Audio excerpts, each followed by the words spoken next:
ओडिशार पूर्वतन मुख्यमंत्री नवीन पट्टनायक आशु आरोग्य शुभ मनासी देउल पंचायतर वासुदेवपुर वज्रेश्वर महादेव मंदिर में रविवार पूर्वाहन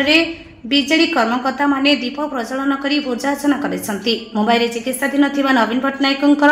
अस्त्रोपचार सफलतार सह हेउ एवं पूर्व भली ओडिशा विजेडीर नेतृत्व नियंतु बोली विजेडीर युवा संपादक श्रीकांत नाथ, पंचायत सभापति अधीर पात्र, ज्योति प्रकाश भूया, अर्धेनु बारिक, शंभुनाथ बेहेरा, विजय कुमार दास, मानगोविंद बारिक, पद्मलोचन बारिक, रवींद्र जेना, जानकी भूया, सुबन्य बारिक, स्नेहलता बेहेरा, कांचन दे, सुमित बारिक, पूर्णचंद्र बारिक प्रमुख कहिथिले। तांको विषय कहमी से पूर्वतन मुख्यमंत्री थिले तांको देह खराब हेतु आमे एठी समस्ते देवळा पंचायत रे आमे तांको पई दीप जालचे सुस्थ होइके घरु फेरी आसुन माने एटा तांको पई समस्ते ग्रामवासी माने समस्ते तांको पई ये करूचे कामना पूर्ण करचे से घर को फेरी आसुन तांको ठीक है। आम मुख्यमंत्री वर्तमान विरोधी नेता आम बिजु जनता दल सभापति आमर मुख्यमंत्री तांकर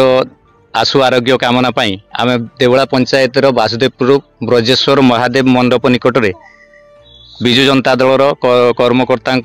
द्वारा 108 दीप प्रज्वलन करा जायछि। तांकर भविष्य जीवन निरामय हो एवं सी दीर्घायु हंतु एया आमर कामना। तो प्रिय नेता नवीन पट्टनायक तथा बिजु जनता दल सभापति तथा सारा ओडिशा 4.5 कोटी ओडियांकर मौड़मणि जे कि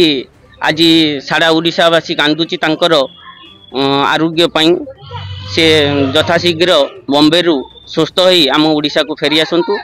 एवं आमे देवळा पंचायतर ब्रजेश्वर बाबा ठारे 108 दीप प्रज्वलन कले तांकर